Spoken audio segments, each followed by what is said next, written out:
Hello everyone and welcome to today's episode. Today we're going to be talking about the global shift to IELTS computer-based and what this means for test takers. Several countries have announced the end of paper-based IELTS testing. In Nigeria, for example, the British Council and IDP will cease to offer the paper-based IELTS test on the 25th of May 2025. Transitioning entirely to the computer-based test. In Vietnam, this change occurred from the 29th of March this year, 2025, and in Pakistan, the paper-based test was discontinued on the 9th of March 2025. Now, what does this mean for test takers? These changes reflect a global trend towards modernizing the IELTS testing process, offering benefits such as faster results, more flexible scheduling, and streamlined test administration. So let's look at the few benefits that test takers will get. Number one, faster test results. Computer-based tests typically provide results between 1 to 5 days. Number two, flexible scheduling. The computer-based test offers more frequent test dates and the ability to book closer to the exam date. Number three, one skill retake.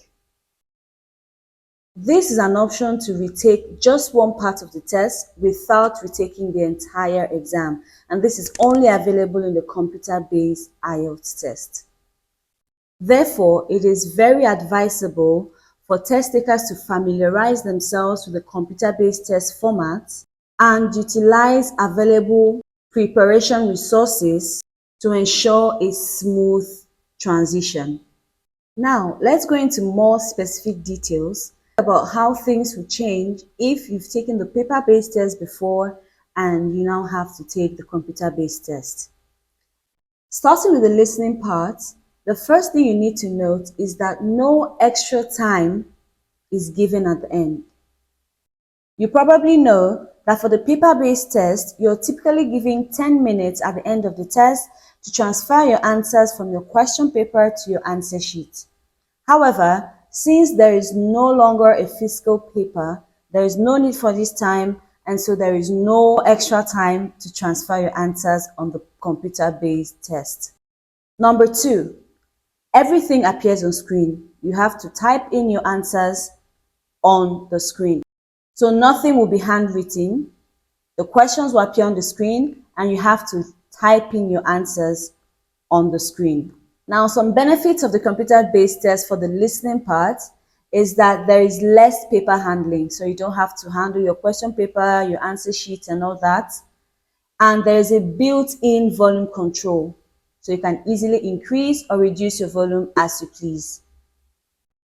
Now, one major challenge for some people might be that now, instead of multitasking by listening, reading, and writing, you'd have to multitask by listening, reading, and typing. So, it's very important that you practice using official computer-based samples on websites like IELTS.org. Now, for the reading part, the first major thing to note is that your questions and your texts would appear on the same page side by side. So it's very easy to go back and forth between the text and the questions. Additionally, you have some tools available in the computer-based test. You have the highlighting function. This means that you can choose to highlight different parts of your questions and your text as a way of taking notes of keywords, and is a lot easier. Also, you have a section where you can take notes.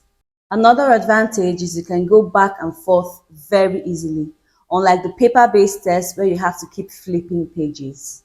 Tip: make sure you learn how to scan using keyboard shortcuts. This will really help you on your exam day. In my opinion, the writing part has the most advantages when it comes to the computer-based test. What do I mean? First of all, you should know that you're going to type in task 1 and task 2 in two different sections.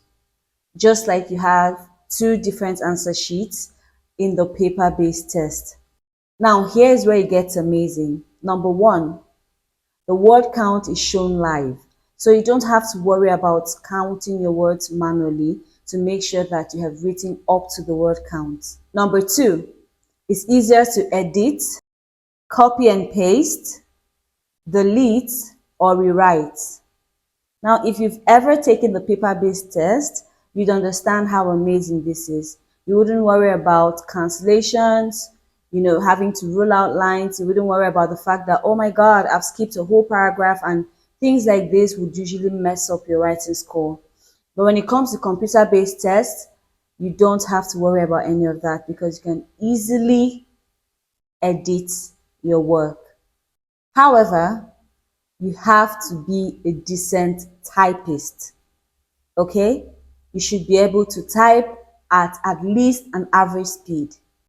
So my tip for this part will be to practice typing full-length letters, reports, and essays under exam condition before your test day. Finally, for the speaking test, there is no change. There is no difference. Your speaking test is going to be with a human, whether face-to-face or over a video call. And there's no change in experience or scoring. The speaking test still remains the exact same.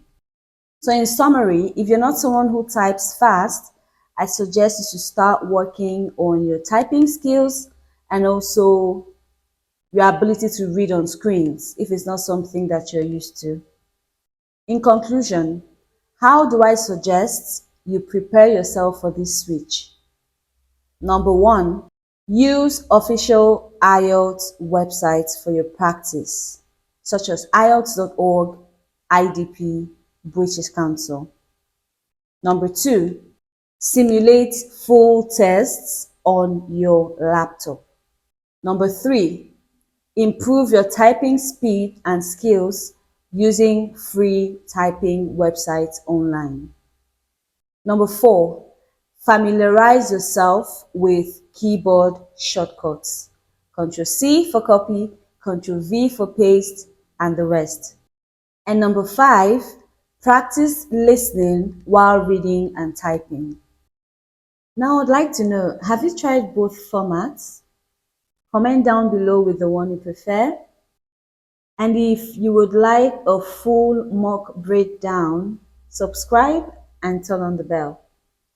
Thank you for joining me in today's class. If you have any questions or comments, feel free to leave them down below in the comment section.